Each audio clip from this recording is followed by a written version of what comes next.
Bismillahirrahmanirrahim. Assalamualaikum warahmatullahi wabarakatuh. Kami dari kelompok 5 akan membawakan materi masa kedua kehidupan Nabi.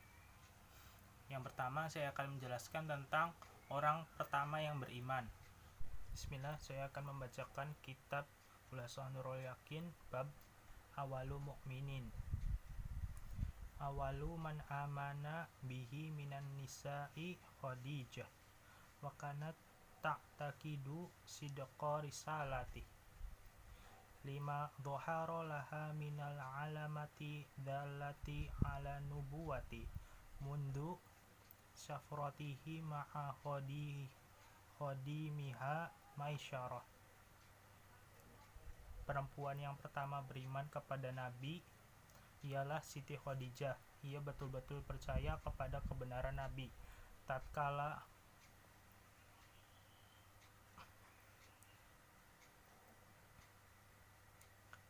tampak olehnya tanda-tanda kenabian beliau semenjak perjalanan musafir Nabi bersama pelayannya yang bernama Maisyarah.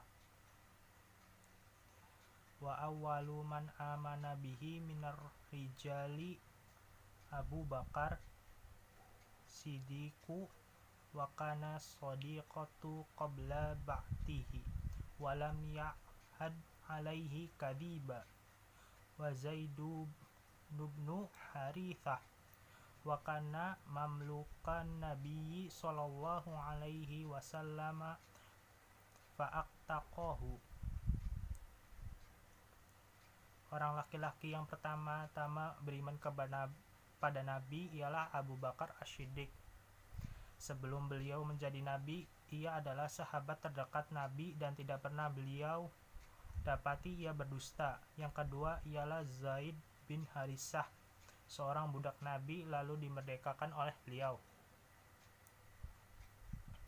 Wa awwalu man amana bihi minas sibyani Ali ibnu Abi Thalib wa kana rabibar rasul. Dan anak-anak yang pertama beriman kepada Nabi ialah Ali bin Abi Thalib. Ia adalah sepupu Rasulullah. Wa qad da'a Abu Bakari man yuhibbuhu wa yuhibbunahu wa ajabahu jam'u kathirun minhum Uthmanu bin Affan Thalithul Khulafa'ir Rasyidin wa Zubair bin Awwam.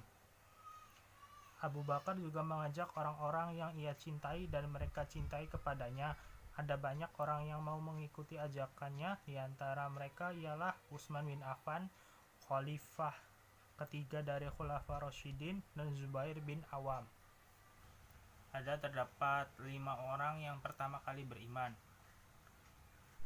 Yang pertama yaitu Khadijah radhiyallahu an bin Khuwailid. Hadis yang berkaitan dengan permulaan wahyu menunjukkan bahwa Khadijah adalah orang pertama yang kali mendengar kabar nabian Nabi Muhammad SAW dan turunnya wahyu. Dalam hadis itu juga dijelaskan Khadijah percaya terhadap apa yang didengarnya dari Rasulullah, mendukungnya dan berusaha meringankan beban yang dirasakan Rasulullah. Siapapun yang memahami permasalahan ini tentu tidak merasa heran jika Khadijah menjadi orang pertama yang beriman kepada risalah Rasulullah. Sebagaimana dikatakan oleh Ibnu Ishaq dan Al-Waqidi, Rasulullah tidak pernah mendengar sesuatu yang menyakitkan dari Khadijah, tidak pernah membantah dan juga tidak pernah mendustakan kegelisahan dan penderitaan yang dirasakan Rasulullah. Telah dihapus oleh Allah Azza wa Jalla atau berkurang dengan perantara Khadijah radhiyallahu an. Sungguh beliau radhiyallahu an seorang istri yang sangat berjasa. Wajarlah jika Rasulullah sangat mencintainya sampai-sampai diceritakan bahwa Aisyah radhiyallahu an tidak pernah merasa cemburu kecuali kepada Khadijah, karena Rasulullah sering menyebutnya meskipun beliau radhiyallahu an sudah wafat. Orang yang kedua ialah Ali bin Abu Thalib bin Abdul Muthalib al-Quraisy al-Hasimi. Tidak berapa lama kemudian, Ali bin Abi Thalib memeluk Islam. Beliau berada dalam asuhan Rasulullah sebagai wujud kepedulian beliau kepada pamannya yang memiliki banyak anggota keluarga, sementara tidak memiliki harta yang cukup untuk menanggung beban hidup. Tentang usia Ali bin Abi Thalib saat memeluk Islam, para ulama berbeda pendapat. Imam At-Tabari, Ibnu Ishaq menguatkan pendapat yang mengatakan usianya saat itu 20 tahun, sedangkan Imam Ibnu Hajar menguatkan pendapat yang menyatakan 10 tahun. Yang jelas, Ali bin Abi Thalib termasuk generasi pertama yang memeluk Islam. Kemudian dijadikan menantu oleh Rasulullah, menikahkannya dengan Fatimah, anak Rasulullah. Ali bin Abi Thalib juga memiliki banyak keutamaan, kedudukan, dan keistimewaan di sisi Rasulullah. Dijelaskan dalam banyak hadis, diantaranya sabda Rasulullah kepada Ali bin Abi Thalib. Orang yang ketiga ialah Abu Bakar As-Siddiq.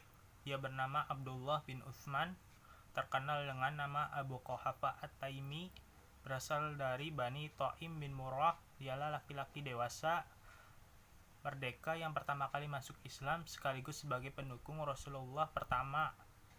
Membantu Rasulullah dengan harta dan jiwanya, dia tegar bersama Rasulullah, mempercayai Rasulullah saat orang lain mengingkari atau meragukannya. Dia juga yang memberikan pembenaran terhadap peristiwa Isra dan Mi'raj Nabi saat orang-orang kafir Quraisy berusaha membuatnya ragu. Namun ia sama sekali tidak bergeming, sehingga tidak mengherankan kalau kemudian ia mendapatkan gelar As-Siddiq.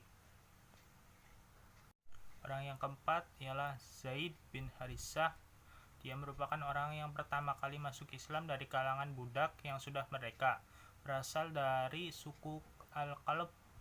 Dia menjadi tawanan pada masa jahiliyah, lalu Hakim bin Hizam membelinya untuk Khadijah, dan saat Rasulullah menikah dengan Khadijah, Rasulullah memintanya. Pada saat bapak dan bibinya datang ke Mekkah, mereka mengetahui keberadaan Zaid bin Harithah, lalu ingin menebusnya, tetapi Rasulullah memberikan pilihan kepada Zaid, ikut bapak dan bibinya atau tetap bersama Rasulullah. Ternyata Zaid lebih memilih tetap bersama Rasulullah. Oleh Rasulullah, Zaid Harithah disebutnya sebagai saudara. Orang yang kelima ialah Bilal bin Rabah. Dialah dari kalangan budak yang pertama kali masuk Islam. Dia budak dari seorang tuan yang zolim, yaitu Umayyah bin Khalaf. Saat tuannya mengetahui Bilal telah memeluk Islam, maka ia menyiksanya dengan siksaan yang berat, dengan harapan Bilal mau kembali meyakini yang telah menjadi keyakinannya semula. Namun Bilal tetap teguh dengan keimanannya meskipun mendapatkan siksaan yang berat, sampai akhirnya dia dibeli oleh Abu Bakar lalu dibebaskannya. Kemuliaannya nampak karena dia termasuk di antara para sahabat yang dijamin masuk surga. Ya, demikian beberapa sahabat Rasulullah yang pertama kali memeluk Islam. Namun siapakah di antara para sahabat tersebut yang paling dahulu memeluk Islam? Dalam masalah ini para ulama berselisih pendapat. Di antaranya ada yang berpendapat bahwa Khadijah yang duluan, ada yang berpendapat Ali bin Abi Thalib, Abu Bakar, dan Zaid. Terlepas dari perbedaan pendapat ini, yang jelas mereka merupakan orang-orang yang paling pertama menyambut dakwah Rasulullah SAW. Syekh Al-Albani mengatakan lelaki dewasa dan merdeka yang pertama kali beriman adalah Abu Bakar. Dari kalangan anak-anak adalah Ali bin Abi Thalib. Dari kalangan wanita ialah Khadijah, istri beliau. Dan dari kalangan budak adalah Zaid. Semoga Allah meridhoi mereka serta membuat mereka menjadi ridho. Amin ya rabbal alamin. Terima kasih. Baiklah, materi selanjutnya yaitu tentang dakwah secara terang-terangan atau bisa disebut juga dengan dakwatu jahron. Sebelum kita melangkah ke penjelasan yang lebih lanjut, mari kita bersama-sama membaca kitab terlebih dahulu ya. Bismillahirrahmanirrahim. istamarratid da'watu sirriyatu salasa sanawatin ajaba fi asna'iha kathirum minal ashrafi wal mawali. Dalam kitab ini disebutkan bahwa Nabi itu berdakwah secara sembunyi-sembunyi berlangsung selama 3 tahun.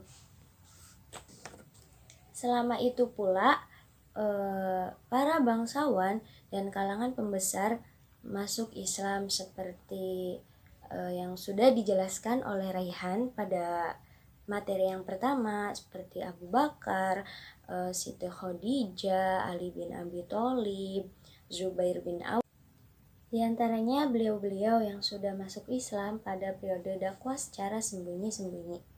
Kemudian poin yang kedua yaitu ba'da dzalika umira sallallahu alaihi wasallam bil jahri biqoulihi ta'ala fasda' bima tu'marun wa'rid 'anil musyrikin, yang artinya sesudah itu Nabi Shallallahu alaihi wasallam diperintahkan oleh Allah untuk berdakwah secara terang-terangan dalam firman-Nya yang berbunyi fasda' bima tu'maru wa'rid 'anil musyrikin, yang artinya maka katakanlah terang-terangan apa yang engkau perintahkan dan berpalinglah dari orang-orang musyrik. Nah, dakwah secara terang-terangan ini dimulai pada tahun keempat dari kenabian karena Allah telah memerintahkan Nabi untuk berdakwah secara terang-terangan dalam firman-Nya. Dan awal mula Allah memerintahkan Nabi untuk berdakwah secara terang-terangan yaitu pada firman-Nya dalam Quran surat Asy-Syu'ara ayat 214 yang berbunyi wa'anzir 'anil musyrikin, dan berilah peringatan kepada keluargamu yang terdekat. Nah, pada dakwah secara terang-terangan ini ada beberapa tahapan yang dilakukan oleh Rasulullah. Beberapa tahapan-tahapan yang dilakukan oleh Rasul dalam dakwah secara terang-terangan yaitu yang pertama, Rasul itu mengajak kerabatnya yang berasal dari keluarga Bani Hashim untuk melakukan jamuan makan malam dan hadir pada acara tersebut. Namun untuk ajakan yang pertama tersebut Rasul masih gagal. Kemudian Rasul melakukan cara yang kedua, yaitu mengumpulkan para penduduk kota Mekah yang berada di sekitar Ka'bah untuk berkumpul di Bukit Sofa dan memanggil orang-orang Quraisy secara terbuka, sebagaimana yang terdapat pada poin ketiga dalam bab Da'watu Jahron, yaitu fasu'ida 'ala sofa wa nada qaumahu falamma ijtama'u qala lahum hal tusaddiqunani fima ukhbirukum bih.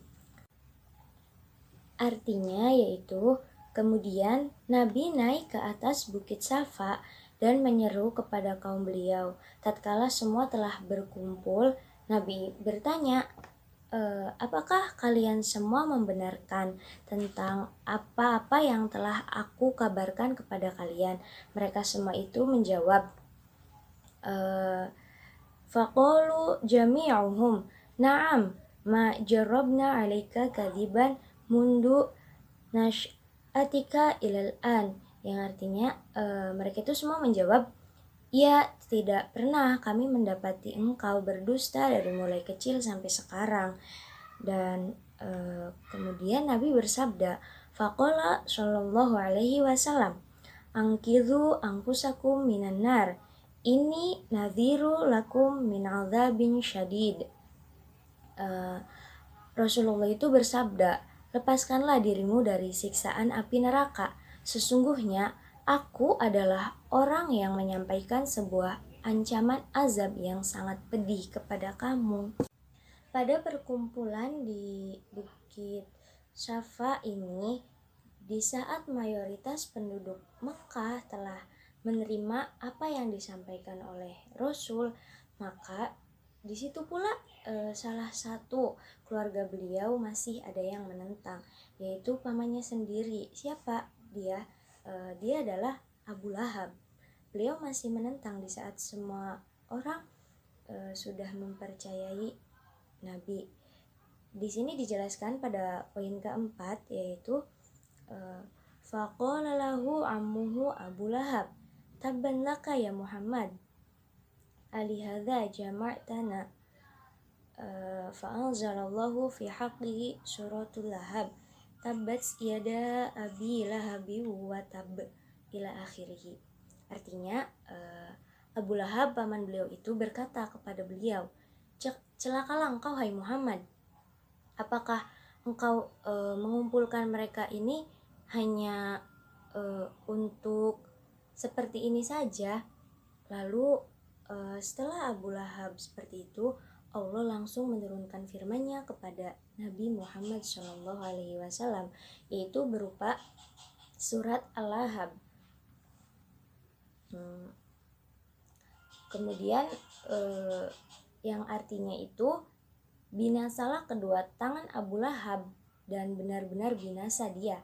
Tidakkah berguna baginya hartanya dan apa-apa yang dia usahakan? Kelak dia akan masuk ke dalam api neraka yang bergejolak, dan begitu pula istrinya, pembawa kayu bakar, atau bisa disebut sebagai penyebar fitnah. Di lehernya ada tali dari sabut yang dipintal. Nah, dalam surat ini mengandung arti, yaitu bahwa Abu Lahab itu termasuk orang-orang yang tidak beriman dan nanti di akhirat kelak akan dimasukkan ke dalam neraka. Naudzubillah, semoga kita semua bukan orang-orang yang seperti Abu Lahab dan kita semua bisa mengikuti Nabi, mengikuti ajaran. Nah, pada saat beliau berdakwah secara terang-terangan, masih ada saja paman beliau yang seperti itu. Tapi di sisi lain, pada tahun ke-6 dari kenabian, ada juga salah satu paman beliau yang masuk Islam, yakni Hamzah bin Abdul Muthalib, berikut kerabat beliau yakni Umar bin Khattab. Itu benar-benar yang menjadi penguat Islam dalam melaksanakan dakwahnya. Bismillahirrahmanirrahim. Jam'uhu li'asyuratihi. Masa Nabi mengumpulkan keluarganya. Pasal yang pertama, jama'a nabiyyu ahluhu wa aqaribahu lamma nazala alaihi qawluhu ta'ala wa anzir ashiratakal akrabin. Tatkala turun firman Allah Subhanahu wa taala yang artinya adalah dan ancamlah keluargamu yang hampir dekat. Kemudian Nabi Muhammad SAW mengumpulkan ahli beliau dan kaum keluarganya. Pasal yang kedua, فَبَلَّغُهُمْ رِسَالَةَ رَبِّ وَأَنذَرَهُمْ وَعَذَابَ يَوْمٍ عَظِيمٍ يَوْمَ لَا يَنْفَعُ مَالٌ وَلَا بَنُونَ. Kemudian Nabi Muhammad SAW menyampaikan risalah dari Tuhannya, dan beliau memberitahu kepada mereka akan azab suatu hari yang besar, yaitu hari di mana yang tidak berguna padanya harta dan tidak pula anak-anaknya. Pasal yang ketiga, fatakallamal qaumu kalaman layyinan illa ammahu Aba Lahabin alladhi kana aduwahul asyada. Maka kerabat Nabi berbicara kepada Abu Lahab dengan perkataan yang lembut. Namun Abu Lahab sangat membenci Nabi Muhammad SAW. Pasal yang terakhir, fa innahu raddan qabihan wa talaba minhum qablun alaihi faqala lahu Abu Thalib wallahi lanamna'annahu ma baqinan. Abu Lahab menolak seruan Nabi Muhammad SAW dengan buruk, dan ia menyuruh mereka supaya menangkap Nabi. Tetapi Abu Thalib berkata kepadanya, demi Allah, sesungguhnya kita akan menjaganya selama kita di sini. Nabi Muhammad SAW berkata kepada mereka, sesungguhnya pemeliharaan itu tidaklah patut mendustai ahlinya, Demi Allah, jika aku berdusta kepada semua manusia, tidaklah aku berdusta kepadamu. Jika aku suka menipu kalian semua, tidaklah aku menipu kalian. Demi Allah, yang tiada Tuhan selain Dia, sesungguhnya aku ini adalah utusan Allah khusus untukmu dan kepada manusia pada umumnya. Demi Allah, sesungguhnya kalian semua akan mati, sebagai kamu tidur, dan kamu akan dibangkitkan sebagaimana kamu terjaga. Dan sesungguhnya kamu akan dihisab menurut apa yang kalian kerjakan.